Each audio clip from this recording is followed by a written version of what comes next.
신앙 고백하시겠습니다. 나는 전능하신 아버지 하나님 천지의 창조주를 믿습니다. 나는 그의 유일하신 아들 우리 주 예수 그리스도를 믿습니다.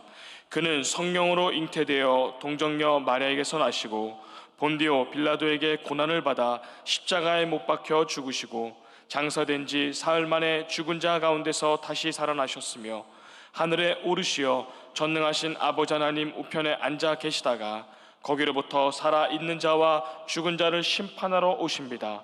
나는 성령을 믿으며 거룩한 공교회와 성도의 교제와 죄를 용서받는 것과 몸의 부활과 영생을 믿습니다. 아멘. 오늘 선포되어질 하나님의 말씀은 여호수아 10장 16절에서 27절까지 말씀입니다. 구약 335면에 있습니다.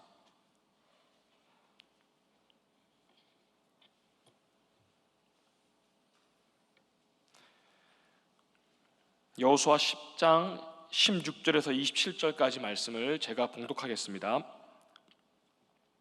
그 5 왕들이 도망하여 막게다의 굴에 숨었더니 어떤 사람이 여호수아에게 고하여 이르되 막게다의 굴에 그 5 왕들이 숨은 것을 발견하였나이다 하니 여호수아가 이르되 굴 어귀에 큰 돌을 굴려 막고 사람을 그 곁에 두어 그들을 지키게 하고 너희는 지체하지 말고 너희 대적의 뒤를 따라가 그 후군을 쳐서 그들이 자기들의 성읍에 들어가지 못하게 하라.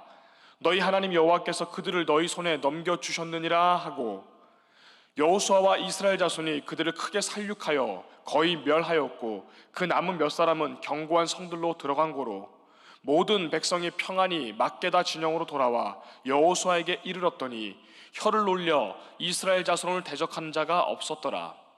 그때에 여호수아가 이르되 굴 어귀를 열고 그 굴에서 그 5 왕들을 내게로 이끌어내라 하매 그들이 그대로 하여 그 5 왕들 곧 예루살렘 왕과 헤브론 왕과 야르뭇 왕과 라기스 왕과 에글론 왕을 굴에서 그에게로 끌어내니라. 그 왕들을 여호수아에게로 끌어내매 여호수아가 이스라엘 모든 사람을 부르고 자기와 함께 갔던 지휘관들에게 이르러 가까이 와서 이 왕들의 목을 발로 밟으라 하매 그들이 가까이 가서 그들의 목을 밟음에 여호수아가 그들에게 이르되 두려워하지 말며 놀라지 말고 강하고 담대하라. 너희가 맞서서 싸우는 모든 대적에게 여호와께서 다 이와 같이 하시리라 하고 그 후에 여호수아가 그 왕들을 쳐 죽여 5 나무에 매달고 저녁까지 나무에 달린 채로 두었다가 해 질 때에 여호수아가 명령하매 그들의 시체를 나무에서 내려 그들이 숨었던 굴 안에 던지고 굴 어귀를 큰 돌로 막았더니 오늘까지 그대로 있더라. 아멘. 우리 앞뒤 좌우에 계신 분들과 우리 인사 나누겠습니다. 사랑합니다. 축복합니다. 승리하십시오. 인사 나누겠습니다. 사랑합니다. 축복합니다. 승리하시기 바랍니다. 여호수아서의 6장에서 12장까지는 이스라엘이 계속해서 가나안 족속들과 가나안 전투를 벌여서 그 정복 전쟁, 가나안 땅을 완전히 정복하기 위한 그 전쟁을 수행하는 과정이 기록이 되어 있습니다. 앞서 기브온 족속은 이스라엘이 반드시 진멸해야 할 가나안 족속들 가운데 한 족속이었습니다. 그러나 미리 겁을 먹은 이 기브온 족속, 그들은 여호수아와 이스라엘에게 항복을 합니다. 자기 목숨을 지키는 대신에 대대로 이스라엘의 종이 되는 그런 조건으로 상호 평화 조약을 맺습니다. 이것은 다른 가나안 족속들에게는 큰 배신이었기 때문에 이 나머지 아모리 족속의 5 그 족속들은 이 왕들과 군사들이 서로 연합해서 군사를 모아 자기들을 배신한 기브온 족속을 공격을 하려고 합니다. 이에 기브온 족속은 이스라엘에게 긴급히 이미 항복해서 같은 편이 되었기 때문에 황급히 구조를 요청하였고 이스라엘은 그들을 멀리서부터 뛰어와 기어올라 도와서 전투를 치릅니다. 그와 동시에 우리가 잘 아는 그 하나님의 초자연적인 역사, 해와 달이 멈추는 역사, 그리고 전투를 치를 때 큰 우박이 떨어져서 이 전쟁에서 이 아모리 족속들을, 가나안 족속들을 상대로 대승을 거두게 됩니다. 하나님께서는 우박으로 이 적군의 군사를 죽게 하셨고 해와 달을 멈추게 하셔서 남은 적군까지도 다 멸할 수 있도록 하나님께서는 그렇게 역사하셨습니다. 이것은 전쟁을 좌지우지하는 것은 내가 하는 것이 아니요, 우리가 하는 것이 아니요, 그 영역은 하나님께 속해 있음을 우리에게 다시 한번 일깨워 주는 큰 역사였습니다. 오늘 우리도 각기 다른 모습들의 자기에게 주어진 영적인 또 물리적인 그런 우린 전쟁을 치르고 있으실 것입니다. 전쟁은 여호와께 속한 것인즉 오늘 이 새벽에도 우리가 주님께 기도하시다가 여호와 하나님의 도우심으로 말미암아 나에게 주어진 그 전쟁에서 승리하시기를 소망합니다. 16절 말씀을 제가 읽겠습니다. 그 다섯 왕들이 도망하여 막게다의 굴에 숨었더니, 싸움에서 패배한 이 나머지 아모리 족속 다섯 왕들은 다 도망쳐 뿔뿔이 흩어져서 막게다의 굴 속으로 깊이 숨어 들어갑니다. 그러나 하나님께서 함께 하시는 이 전쟁에서 그들이 하나님의 눈을 피해 숨을 곳은 세상 어디에도 없었을 것입니다. 결국 그들은 여호수아와 그 군대에게 모두 발각됩니다. 그리고 후에 처형이 됩니다. 우리가 알다시피 이 다섯 왕들이 처음에 자기들끼리 연합할 때는 아주 기세가 등등했습니다. 자기들이 동맹을 이루고 보니까 이 모인 군대의 규모가 상당하고 또 그 규모와 또 장비들이 아주 괜찮았기 때문에, 아주 대단했기 때문에 그들은 승리를 확신했습니다. 그리고 당연히 막 사기는 하늘을 찌를 듯 했을 것입니다. 당장 우리를 배반한 저 기브온, 이참에 저 이스라엘까지, 우리를 쳐들어온 이스라엘까지 쳐부수자, 아주 사기가 등등했음을 우리는 이 말씀을 통해 잘 알 수가 있습니다. 그러나 정작 전투가 시작되고 보니까 하나님께서 함께 하시는 이 이스라엘에게 완전히 패배를 당합니다. 처음에 그 오만했던 기세는 다 사라져버리고 자기들이 이 다섯 왕들임에도 불구하고 부하들을 다 내팽개쳐버리고 자기 목숨만 구하려고 아주 비열하게 그 굴 속으로 깊이 숨어 들어간 것입니다. 이것이 우리에게 주시는 메시지가 어떤 게 있을까요? 비록 우리의 대적은 겉으로 봤을 때 아주 그 기세가 등등해 보이고 또 강해 보인다고 할지라도 그 모습을 보면서 우리는 놀라거나 두려워하지 않아도 된다는 것입니다. 여호수아가 우리에게 계속 1장부터 주는 것이 놀라지 말라, 두려워 말라, 내가 너와 함께 함이니라. 하나님께서 계속 우리에게 그 메시지를 주시지 않습니까?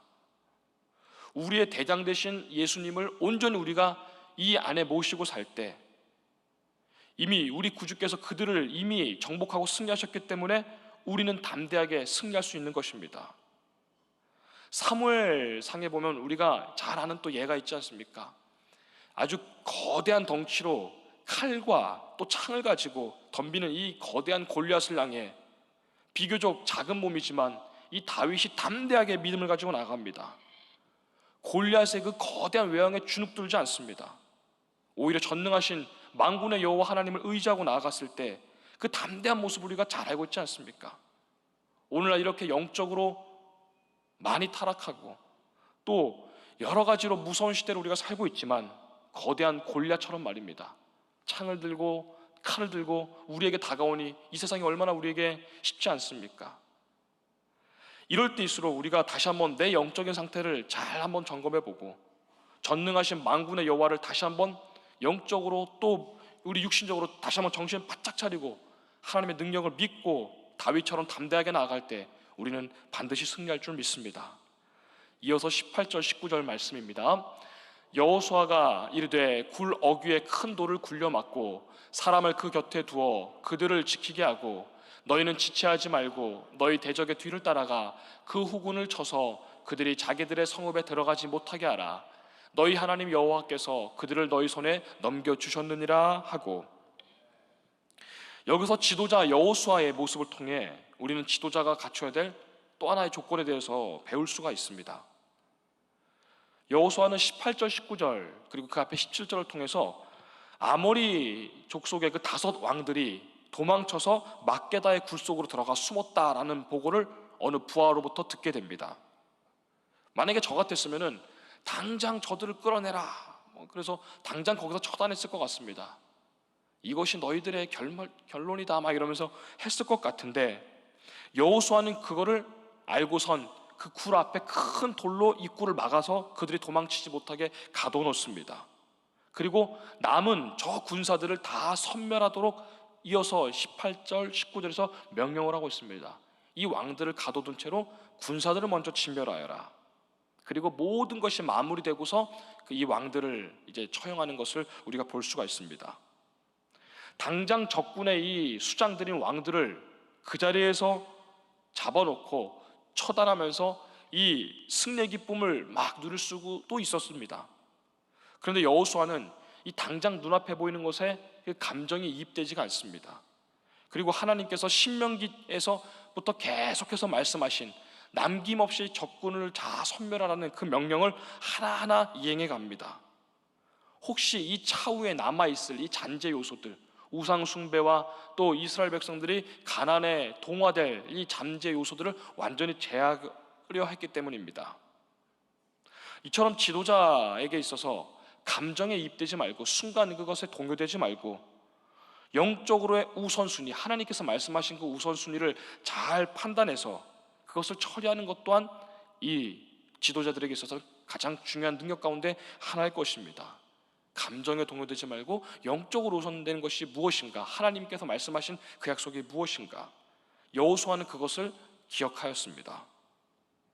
오늘 우리도 마찬가지입니다. 늘 우리가 잘 알듯이 이 새벽에 모이신 분들은 우리 교회 크고 작은 모임들의 우리 지도자들이 여기 많이 계십니다. 또 가정들에서도 물론 마찬가지입니다. 우리에게 맡겨진 이 교회 공동체 안에서 또 구성원들 안에서 우선순위가 무엇인지를 우리는 하나님의 뜻 안에서 지혜롭게 잘 분별해야 될 것입니다. 늘 하나님과 소통하며, 요즘 소통이란 말이 유행입니다만 우리말로 하면 기도하며 우리에게 주어진 역할을 잘 감당해낼 때, 또 가정 그리고 교회 안에서 어떤 모임, 어떤 일이 있더라도, 고난이 있더라도 오늘 여호수아처럼 우리 또한 반드시 이겨낼 수 있을 것입니다. 여러 인생의 장애물들을 우리가 만날 때에 세상에서는 여러 가지 이런저런 방법들을 여러 매체들을 통해 우리에게 제시합니다. 또 정보를 주고 의견을 주고 이리저리 방황하고 헷갈리게 만듭니다. 그러나 우리는 하나님을 경외하고 신뢰하는 것이 가장 우선순위임을 우리는 결코 잊어서는 안 될 것입니다. 또한 얼굴과 몸을 서로 직접적으로 맞닿아서 대면하는 시간이 아무래도 현격히 줄어든 이 시기에는 그럴 때일수록 우리가 서로를 돌보는 그 시간들은 더욱더 많아져야 될 것이며, 돌보는 방법은 전화로 연락할 수도 있고 또 짧게나마 볼 수 있는, 오랫동안 할 수는 없으니까요. 그럴 때일수록 서로를 돌아보는 시간이 우리가에게 더 많아져야 될 것이며, 또 신앙생활에 어려움을 겪고 있는 가족이나 또 주변의 우리 성도들, 혹시나 이 시기 가운데 소외감이 느껴지지 않도록, 또 무관심이 느껴지지 않도록 우리는 늘 서로를 잘 돌봐야 될 것입니다. 우리 또한, 나 자신 또한 하나님 앞에서 또 위로받아야 될 영혼인과 동시에, 그렇지만 또한 가정과 우리 교회 모임 안에서 가장이라는 생각을 가지고 우리는 여호수아처럼 우선순위를 잘 점검해서 늘 주님 앞에 바로 서 있을 수 있도록 우리는 스스로를 잘 점검해야 될 시기인 줄 믿습니다. 이어서 21절 그리고 24, 25절 말씀을 계속해서 보겠습니다. 모든 백성이 평안히 막게다 진영으로 돌아와 여호수아에게 이르렀더니 혀를 놀려 이스라엘 자손을 대적하는 자가 없었더라. 그 왕들을 여호수아에게로 끌어내매 여호수아가 이스라엘 모든 사람을 부르고 자기와 함께 갔던 지휘관들에게 이르러 가까이 와서 이 왕들의 목을 발로 밟으라 하매 그들이 가까이 가서 그들의 목을 밟으매 여호수아가 그들에게 이르되 두려워하지 말며 놀라지 말고 강하고 담대하라. 너희가 맞서서 싸우는 모든 대적에게 여호와께서 다 이와 같이 하시리라 하고. 아멘. 위 구절들을 통해서 이 땅을 살아가는 우리가 그리스도인들로서, 성도로서 어떤 자세로 임해야 되는지 또한 우리에게 교훈을 주고 있습니다. 21절에서는 여호수아와 이스라엘이 적군들을 다 섬멸하고 이제 돌아오자 더 이상 혀를 놀려서 이스라엘 자손을 대적하는 자가 없었더라라고 기록이 되어 있습니다. 모든 사람들이 이스라엘을 조롱하고 하나님을 조롱했건만 이제는 더 이상 혀를 놀리는 자가 없었더라. 감히 하나님께서 일하시는 그 모습을 보고 그 승리 앞에 과거처럼 감히 그렇게 할 수 있는 사람이 없었다는 것입니다. 이렇듯 혀를 놀려서 그동안 조롱하였다. 세상의 많은 사람들, 그리고 교회와 그리스도인들에 대해서 무의식적으로 적대적인 감정을 갖고 있는 사람들도 꽤 있습니다. 그래서 틈만 나면은 교회와 우리 성도들에 대해서 이런저런 회방거리를 찾아 그것만 찾는 사람들도 또 있습니다. 그것을 물고 늘어지고 그러는 속성들을 갖고 또 있는 사람들도 있습니다. 우리는 이 땅에 살고 있지만 그렇다고 이 땅에 완전히 속하지 않았음을 우리는 늘 기억해야 될 것입니다. 이어서 24, 25절에 보니까 여호수아는 이스라엘 그 지도자들로 하여금 아모리 그 굴 속에 있었던 5 왕들을 끌어내라, 그리고 목을 밟으라 하고 승리를 선언하는 것이 기록이 되어 있습니다. 우리가 여호수아를 읽을 때 이 가나안 땅에 들어온 이후로 정복 전쟁을 하나하나 하는 것을 우리가 지금 이 말씀을 통해 보고 있습니다. 제일 처음에 큰 성 여리고 성을 쳤고, 작은 성 아이 성, 그리고 오늘 이 여러 가나안 족속들이 연합한 그들과 지금 전투를 벌이고 있습니다.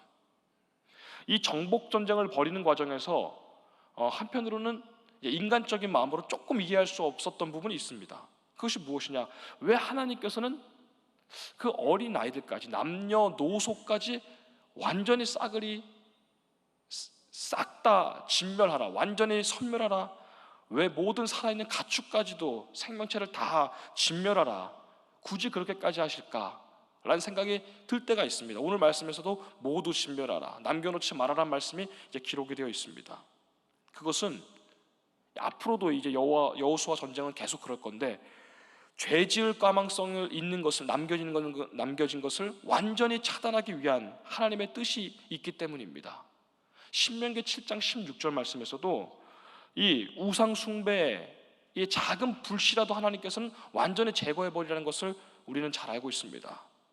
여호와께서 너희에게 넘겨주신 그 민족들을 긍휼히 여기지 말아라, 진멸하고 그들의 신을 섬기지 말아라, 혹 그럴 경우 너희에게 올무가 되리라 라고 명령을 하셨습니다. 우상을 섬기는 것에 있어서는 이스라엘 백성 이 당시나 오늘날 우리에게나 그 불씨까지도 남겨두는 것을 하나님은 가장 싫어하시는 것이 오늘 말씀을 통해서도 드러나 있습니다. 나에게 적용해야 될 교훈은 무엇이 있을까요? 오늘날 모든 분야에서 너무도 세속화된 이 시대에 구별되었다란 뜻의 성도인 이 구별된 우리가 혹시 구별됨 없이, 구분됨 없이, 분별 없이 이 땅에 살고 있지는 않은가? 우리의 모습 또한 우리는 점검을 해봐야 될 것입니다.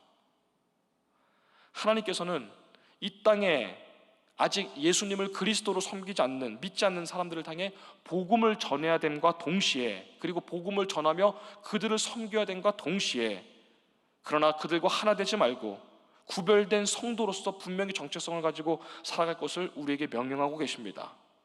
너는 나 외에 다른 신을 두지 말아라, 두 마음으로 우상 숭배하지 말아라, 여호와 이름을 망령되이 일컫지 말아라. 가장 중요한 10계명의 앞에 또 1, 2, 3계명 가운데 하나가 또 1, 2, 3계명의 또 이것 아니겠습니까? 하나님만 섬기고 우상 숭배하지 말고 우리의 정체성을 잊지 말아라는 것입니다. 복음화되도록 해야 되지 그것과 동화되지 말라는 것입니다. 오늘 우리가 본문에서 이렇게 쭉 보듯이, 그리고 그 앞에서부터 쭉 이 전쟁이 이어지고 있습니다. 우리를 괴롭히는 이 악한 대적들, 이미 하나님에 의해 패배를 당한 패잔병들에 불과합니다. 그리고 믿음의 사람들인 우리는 이미 그들을 정복하고 승리하신 우리의 대장 되신 예수님으로부터 이 악한 세력들을 이긴 그 권세와 능력을 우린 다 부여받은 사람들입니다. 그래서 우리가 이 땅을 살아가는 동안에 우리가 심정적으로 또 여러 가지 상황에 의해서 넘어질 때도 있고, 또 어려운 시간을 보낼 때 분명히 있습니다만, 결국 우리는 최후 승리할 사람들이라는 것입니다. 우리의 대장 되신 예수께서 이미 그것들을 다 정복하셨기 때문입니다. 그래서 우리는 이럴 때일수록 담대한 믿음을 가지고 우리는 나아가야 될 것입니다. 오늘 많은 이들이 코로나 이전부터 교회를 향해 여러 가지 말들을 합니다. 위기다, 감소다, 지체한, 여러 가지 얘기들을 합니다. 그러나 코로나와 비교할 수 없을 정도로, 또 요즘 있는 이 상황과 비교할 수 없을 정도로 영적으로 또 물리적으로 이 탄압이 심했던 초대교회 시대, 그리고 그 이후의 중세 시대, 우리의 옛적 사도들은, 그리고 또 소수의 깨어있는 이 그리스도인들을 통해 늘 하나님께서는 큰 역사를 일으키셨고, 교회를 일으키셨고, 탄압을 일으키셨고, 탄압을 이겨내셨고, 결국 승리하게끔 하셨습니다. 오늘날에도 우리가 주님의 이름과 권세를 온전히 이 마음 가운데 의지하고 여전히 있기 때문에 결국 우리들의 교회는 다시 한번 일어날 것입니다. 하나님의 교회는 결코 망하는 법이 없을 것이며, 부흥하고 또 여러 면에서 확장되는 것에 우리 이천중앙교회와 우리의 귀한 성도님들 한 분 한 분이 크게 쓰임받기를 주님의 이름으로 소망합니다.